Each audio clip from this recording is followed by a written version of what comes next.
창세기로 돌아왔습니다. 창세기 3장 14절 15절 두 구절 우리 보도록 하겠습니다. 창세기 3장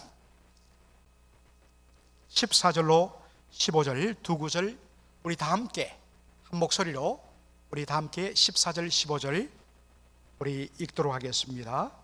준비되셨죠? 시작. 여호와 하나님이 뱀에게 이르시되 내가 이렇게 하였으니 네가 모든 육축과 들의 모든 짐승보다 더욱 저주를 받아 배로 다니고 종신토록 흙을 먹을지니라.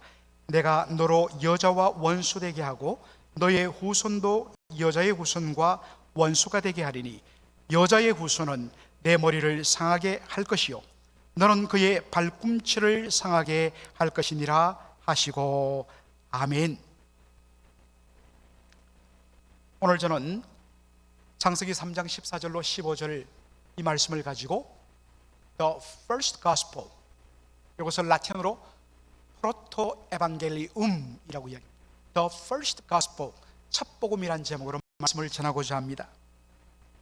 여러분, 진흙 쿠키란 말을 들어보셨습니까? 머드 쿠키, 진흙 쿠키. 어디에서 들어본 것 같아 하신 분들이 계실 것입니다. 지금부터 12년 전인 2012년에 저 카리브해에 위치한 섬나라인 쿠바 아래쪽에 위치한 아이티란 나라가 있습니다. 아프리카에서 끌려온 흑인 노예들로 그렇게 세워진 나라가 아이티입니다. 참 한때는 부강했는데 30년 이상의 그 부정부패한 독재 정권 아래서 나라의 모든 기반이 무너져 버립니다. 가뜩이나 가난한 이 나라에 2010년에 정말 Great Earthquake, 대지진이 일어나고 섬을 완전히 폭삭 뒤흔들어 버렸습니다. 그래서 삶의 기반이 완전히 무너졌어요. 몇 년 전에 저희 교회 이석 집사님께서 병원에 같이 근무하는 우리 크리스천 메디컬 닥터들, 너스들과 함께 단기 선교를 몇 년 전에 다녀오셨는데 그때도 굉장히 힘들다고 그래요. 저는 2013년에 지진이 있고 3년 후에 이 아이티에 단기 선교 때문에 갔었습니다. 정말 수도 도착했는데 정말 너무나 처참했습니다. 지진이 일어나고 3년 지났는데도 나라가 무너져갖고 정말 도시 곳곳에 전부 다 난민촌이었어요. 얼마나 마음이 아팠는지 모릅니다. 2010년 대지진 때에 모든 것이 무너져갖고 먹을 것이 너무나도 부족하니까 아이들, 사람들 먹이기 위해서 자구지책으로, 궁여지책으로 만들어낸 것이 바로 진흙 쿠키입니다. 여러분 보시면 알겠지만은 체에다가 흙을 걸러내어서 고운 이 흙가루 그 위에다가 밀가루 조금 섞고 버터, 마가린, 소금 넣어서 물에 반죽해서 저렇게 쿠키 모양으로 만들어서 햇빛에 말렸다가 꾸덕꾸덕해지면 그것을 아이들에게 먹이고 어른들도 먹었습니다. 여러분 아무리 체에 받쳐서 고운 가루를 냈다 시면 흙이에요. 그러니 뭐 버석버석하는 것은 말할 것도 없고 그 속에 각종 오염물질과 기생충이 덕실덕실한 것이었습니다. 그것을 먹어버리니까 특별히 어린아이 같은 경우에는 복통과 설사로 시달리고 심지어는 많은 아이들이 죽었습니다. 지금도 잊을 수 없는 것은 취재 전에 그 카메라 앵글에 잡힌 의사와 아기 엄마의 대화 내용이었습니다. 아이가 막 복통을 일으켜갖고 다 죽어가는 아이를 데리고 의사 앞으로 왔는데 의사가 말합니다. 아이한테 이 머더쿠키, 진흙쿠키 먹이지 말라고. 그런데 엄마가 울면서 이야기합니다. 이것밖에는 아이에게 먹일 것이 없어서 굶어 죽는 것보다는 그래도 뭔가 채우고 나중에 아프더라도 먹일 수밖에 없어요 라고 그 눈물을 뚝뚝 흘리는 그 엄마의 그 눈빛을 잊을 수가 없습니다. 오늘 성경 본문에도 보면 흙을 먹는 이야기가 나옵니다. 바로 하나님께서 뱀 곧 사단에게 내린 저주의 내용이죠. 하나님의 형상으로 지음받은 아담과 하와를 유혹하여서 하나님 말씀 어기고 선악 과를 따먹게 만든 그 뱀 사단에 대하여서 하나님이 내린 저주가 무엇입니까? 창세기 3장 14절이죠. 여호와 하나님이 뱀에게 이르시되 네가 이렇게 하였으니 네가 모든 육축과 더러이 모든 짐승보다 더욱 저주를 받아 배로 다니고 배로 땅 위를 기어다니고 종신토록 흙을 먹을지니라 라고 저주를 하셨습니다. 여러분, 첫 번째 저주의 내용이 뭐라고요? 배로 기어다니리라. 배로 땅 위를 기어다닌다. 여러분, 뱀 지나간 거 보셨죠? 저는 시골에서 자랐기 때문에 참 뱀을 많이 봤는데 소리를 내면서 서르륵 하면서 정말 땅 위를 어떻게 그렇게 빨리 기어가는지 그것을 늘 봤습니다. 저주를 받아갖고 배로 땅 위를 기어다니리라 라는 이 내용에 대하여서 고대 이스라엘 역사를 선 역사가 조세푸스는 이렇게 해석을 했습니다. 원래 하나님께서 뱀을 지었을 때는 네 발을 가지고 네 다리를 가지고 서서 있었는데 그만 저주를 받아갖고 다리가 없어지고 땅 위를 배로 기어다니게 되었다. 이것이 저주의 내용이다. 이렇게 해석을 했습니다. 그래서 이러한 생각이 중세 천년 동안 지배를 했는데 15세기 네덜란드 미술가 휴고 반 데어 구스란 분이 그린 인간 타락이란 제목의 저 성화를 보면 아담과 하와가 있고 그 옆에 보기에도 조금 흉측하게 생긴 그러나 사람의 모습을 한 이 뱀 모양의 사단이 유혹을 하는 장면인데 어떻습니까? 두 발, 두 다리로 그렇게 서서 걸어다니며 아담과 하와를 유혹하는 모습입니다. 그러나 이것은 성경적인 근거가 없습니다.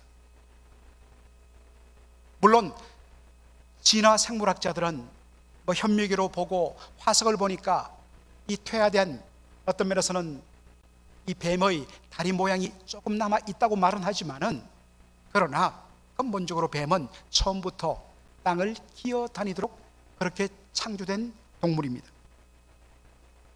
자, 그렇다면 저주의 내용으로서 배로 다니게 하리라, 배로 땅 위를 기어다니게 하리라 라는 이 저주의 내용은 무엇일까요?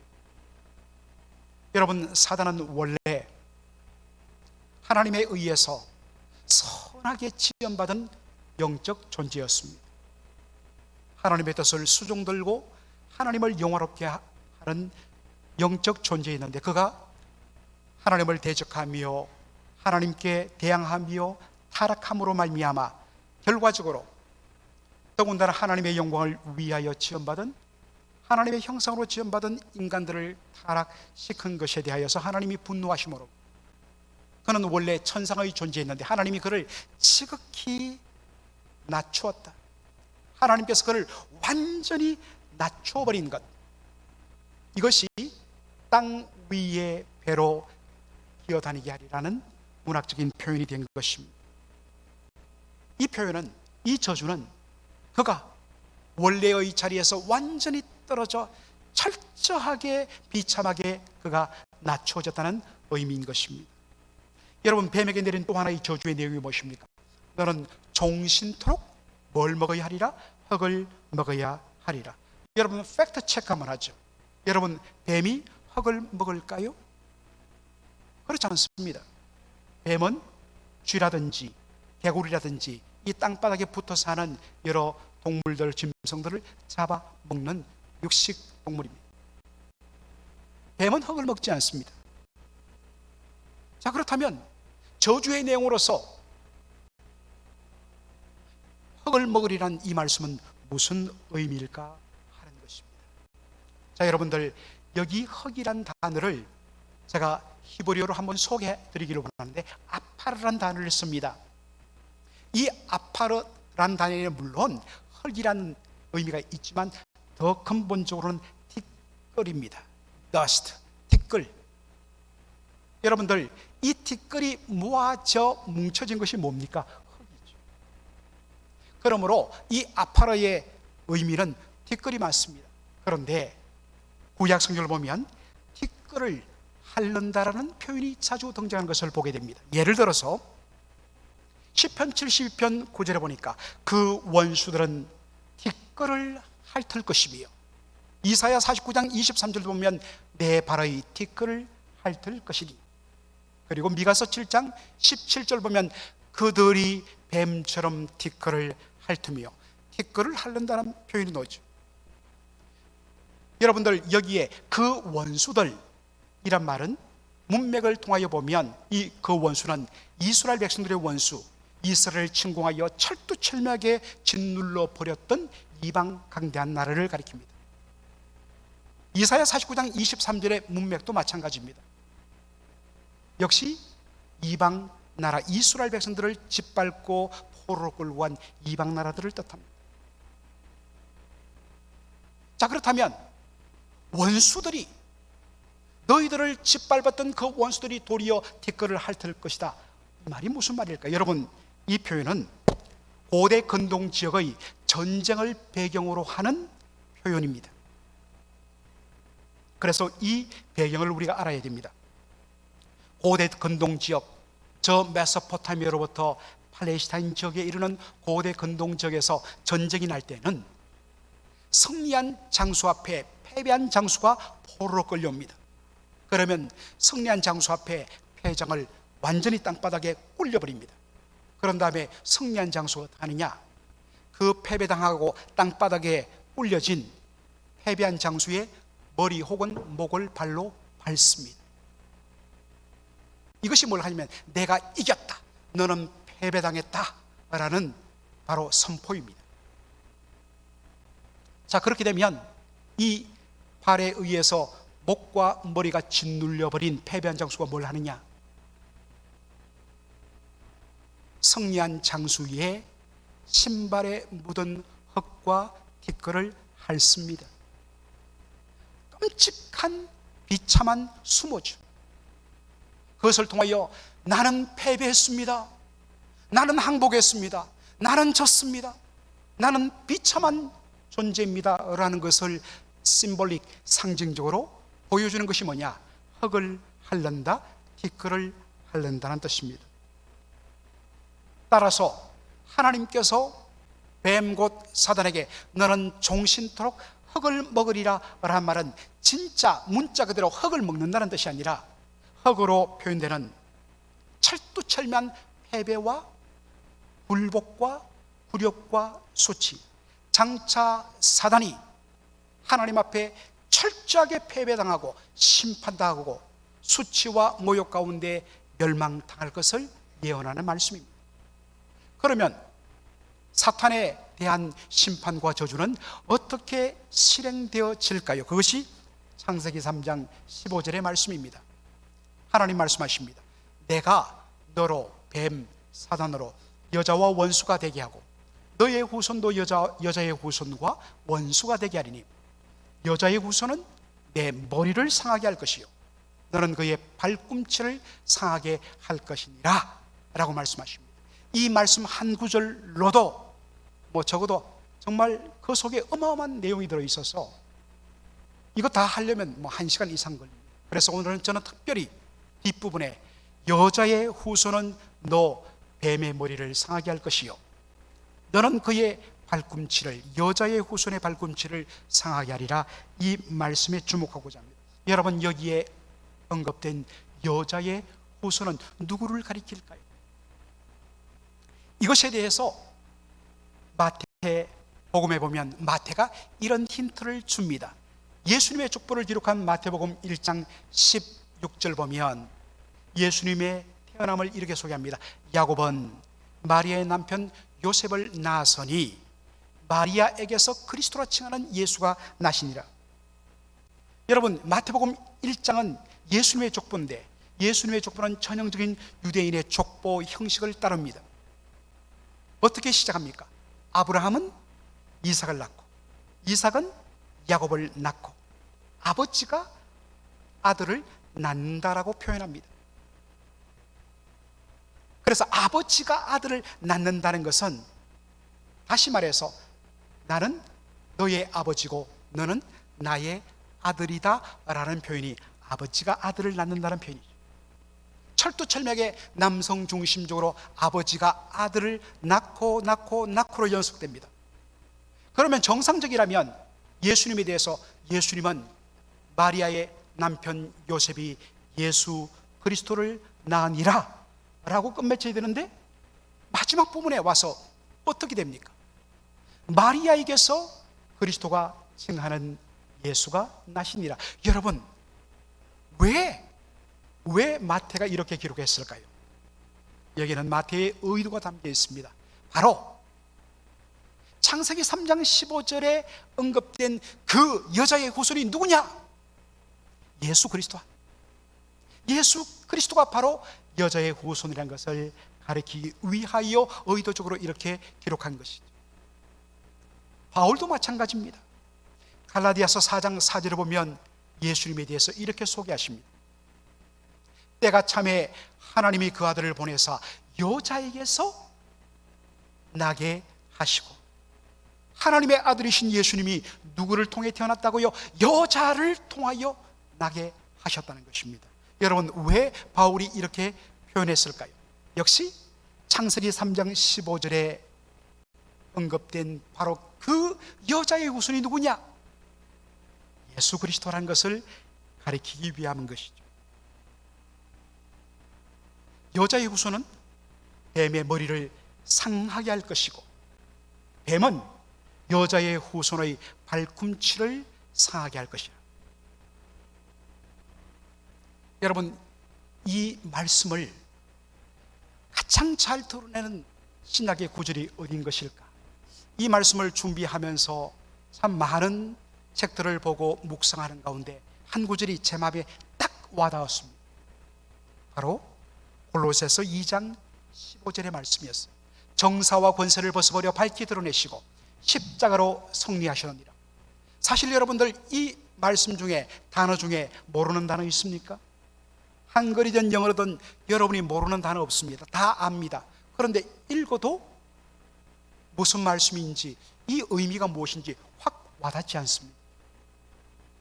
왜냐하면 바울이 이 표현을 쓸 때에 역시 고대 로마 시대의 전쟁을 배경으로 이 표현을 썼기 때문입니다. 그래서 2000년 전 로마의 배경 속에 살고 있던 사람들은 이 편지를 받았을 때 완전히 이 의미를 받아들였어요. 와, 그렇구나. 그런데 그러한 시대 배경이 없는 저희들은 이 말씀이 뭔지 잘 와닿질 않아요.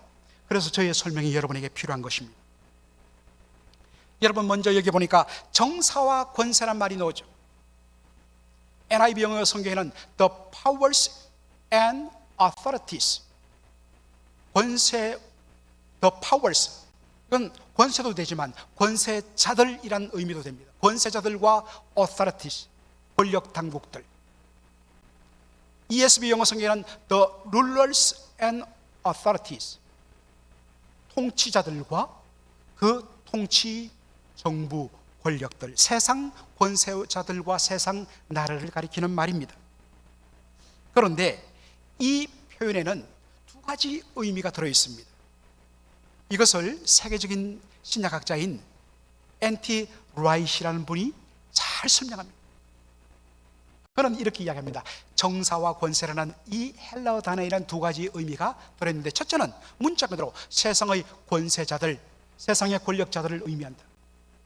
두 번째로는 실질적으로 여러분, 이 표현은 2000년 전 헬라 시대의 문서들을 보면 이 표현은 동시에 공중권세 잡은 악한 영들을 가리키는 표현입니다.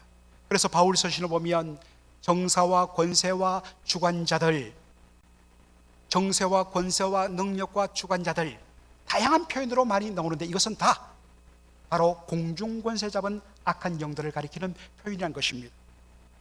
그런데 N.T. 라이트에 의하면 바울은 이 두 단어를 함께 쓰기 위하여 정사와 권세라는 표현을 썼다는 것이죠.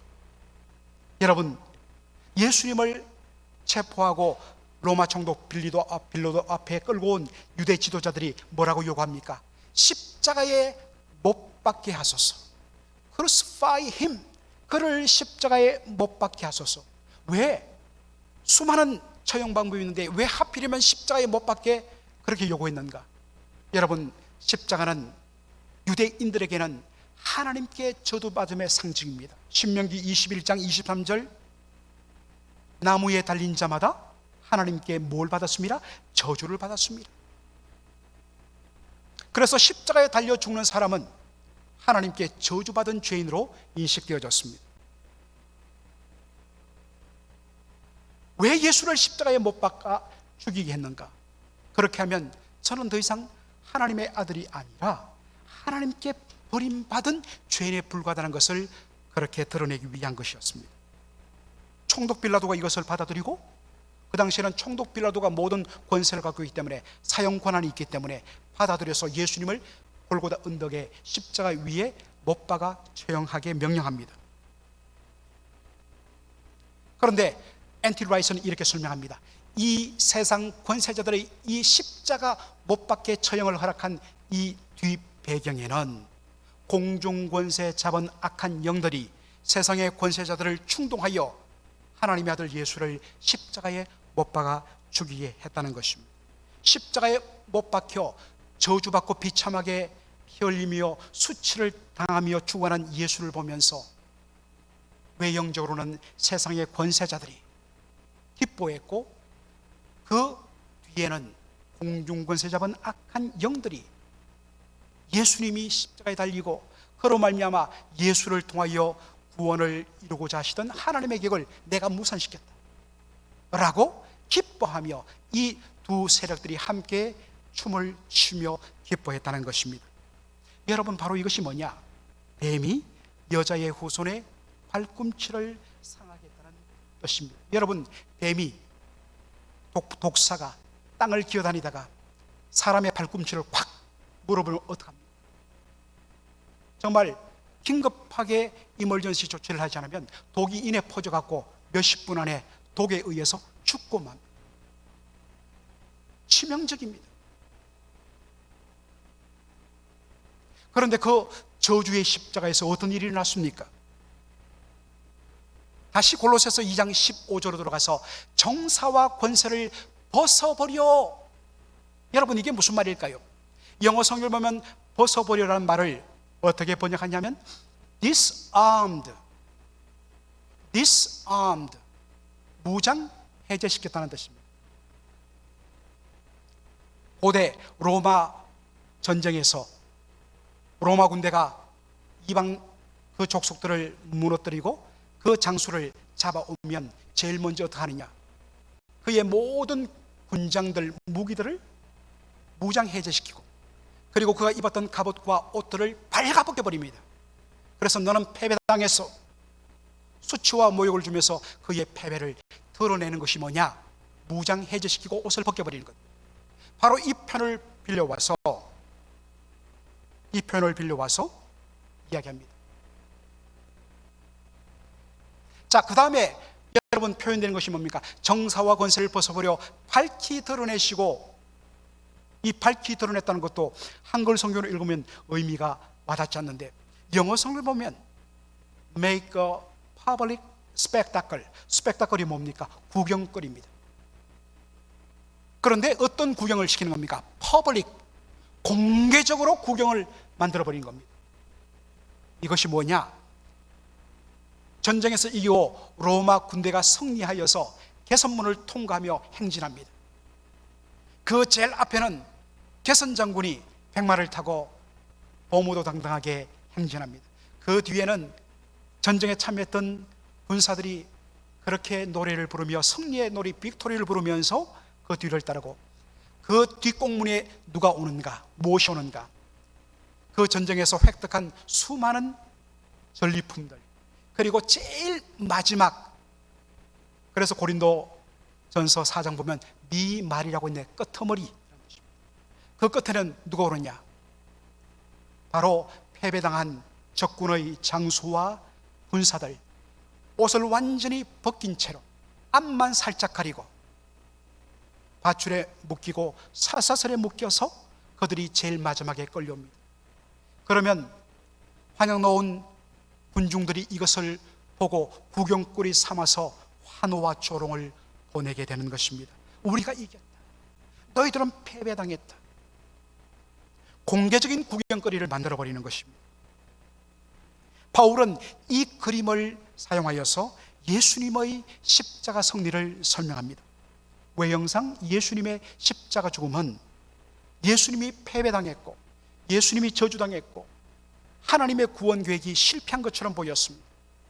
반대로 예수님을 십자가에 못 박은 1차적으로는 세상의 권세자들, 그리고 그 배후에서 그것을 충동질하여서 예수님을 십자가에 못 박은 악한 영의 세력들은 우리가 이겼다 승리감에 도취되었습니다. 그러나 며칠 가지 못했습니다. 왜냐? 겉으로는 저주의 십자가인데 그 저주의 십자가에서 어떤 일이 났습니까? 예수님께서 우리를 대신하여 저주를 받으심으로, 그의 십자가 저주의 죽음을 통하여 우리의 모든 저주와 형벌을 담당하심으로 우리를 그 죄와 사망에서 온전히 건져내시고 우리의 모든 죄값을 예수님이 다 대신 지불하신 것입니다. 그리고 죽은 지 3일 만에 예수님 사망 권세 이기시고 살아남으로 마귀의 권세, 여러분 마귀의 권세의 최고의 권세는 무엇입니까? 죽음의 권세를 가지고 사람들을 올가매는 것 아니겠습니까? 그런데 예수님이 그 죽음의 권세를 깨트리고 예수님 부활하셨습니다. 그래서 예수님의 부활로, 십자가와 부활로 그 마귀의 세력의 모든 무기들을 완전히 무장 해제시키고 패배시켜 버렸습니다. 여러분, 이것이 창세기 3장 15절에 여자의 후손은 뱀의 머리를 상하게 할 것이라 말입니다. 여러분, 여기에 상하게 하다는 이 히브리어 단어에는 여러 가지 의미가 있습니다만 이 중에 한 의미가 뭐냐? 바로 밟아버리다 라는 뜻이 있습니다.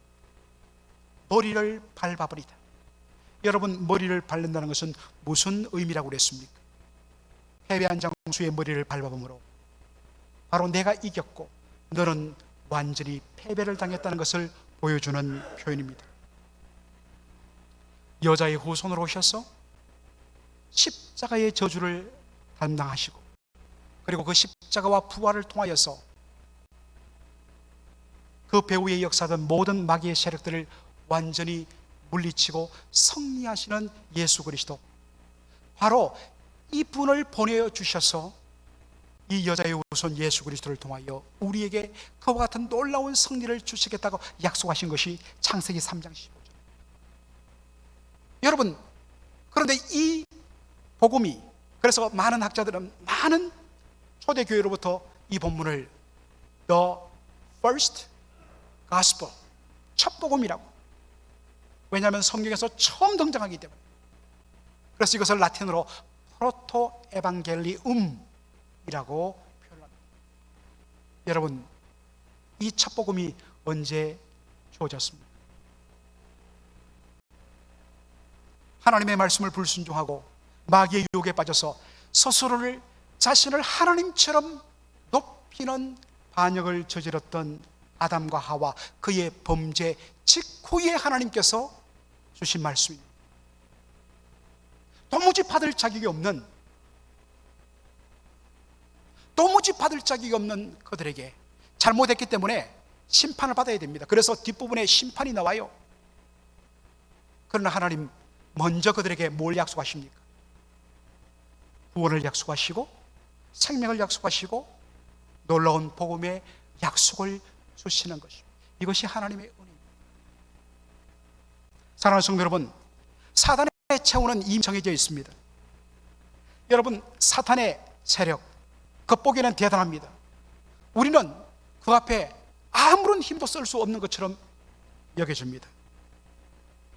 사실 이러한 생각을 조장한 그러한 공헌을 세운 것은 뭐냐면 1970년대 이후 할리우드 영화입니다.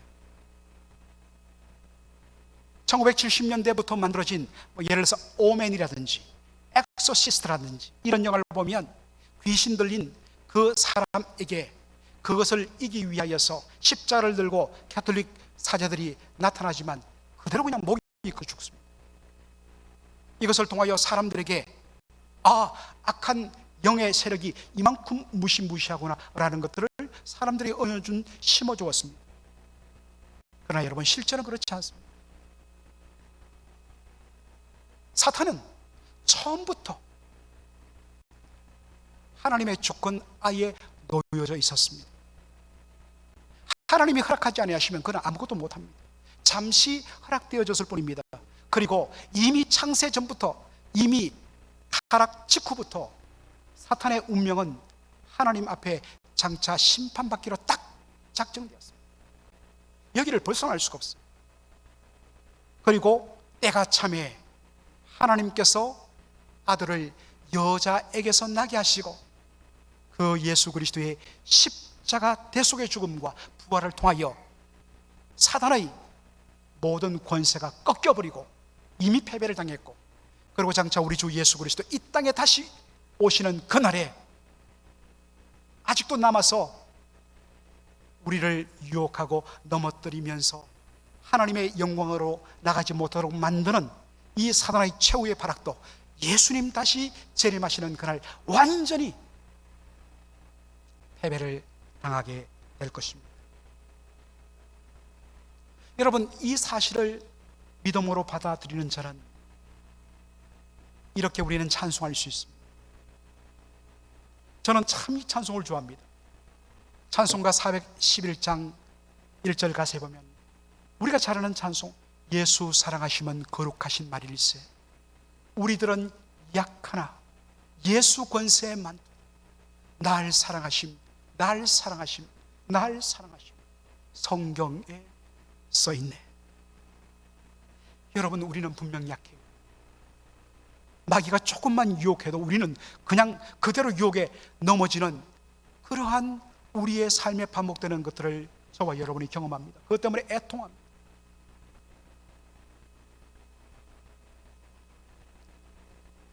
그럼에도 불구하고 마귀가 최종적으로 우리를 죽음의 권세 아래로 완전히 끌고 갈 수 없는 이유는 무엇입니까? 우리 주 예수 그리스도의 권세가 마귀의 권세보다 더 크기 때문입니다. 십자가와 부활로 승리하신 예수님께서 우리 안에 거하시고 우리가 그분 안에 그에 있기만 하면 누구든지 그리스도 예수 안에 있는 자에게는 결코 정죄함이 없나니, 이것이 우리의 담대함입니다. 사실은 정죄받고 마귀의 유혹에 의해서 우리는 날마다 죄를 범하면서 사실은 심판과 저주를 받아야 되는데, 예수님께서 십자가를 통하여 이미 우리의 죄값을 다 치러 주셨기 때문에 누구든지 그리스도 안에 있는 자에는 결코 정죄함이 없다고 말씀하십니다. 우리를 사랑하사 자기 목숨을 아끼지 않고 십자가에 내어주기까지 사랑하신 예수님이 저와 여러분의 편입니다. 그 예수님이 우리와 함께 하시면 결코 우리들에게 손을 댈 수 없습니다. 그리고 장차 지금은 우리가 힘들고 어렵고 넘어지고 그래서 짓고 싶지 않은 죄를 또 유혹에 이끌려 짓고 탄식하며 애통하다가, 그러나 드디어 우리 주 예수 그리스도 오시는 그날 마귀 세력을 완전히 결단내고, 그리고 우리의 눈에 눈물을 닦고 우리를 완전히 새롭게 해서 그 하나님의 영광에 우리를 온전히 참여시키시는 그 은혜가 약속되어 있습니다. 살아계신 사랑하는 성도 여러분, 창세기 3장 14절로 15절에 약속된 이 복음의 말씀을 기억하시기 바랍니다. 아무리 사탄아 네가 나를 유혹하고 내가 지금 넘어졌지만 너는 이미 여자의 후손인 우리 주 예수 그리스도의 십자가 부활로 패배를 당했고 마침내 패배를 당할 것이야. 나 지금 넘어졌지만 나 예수 안에 있고 마침내 우리 예수님 안에서 나 영원히 승리할 거야. 이 복음의 능력으로 무장하여서 이 복음의 진리를 바로 알므로 이 땅을 믿음으로 담대히 살아가시는 저와 여러분의 삶이 되기를 주의 이름으로 축원합니다. 아멘. 기도하겠습니다. 아버지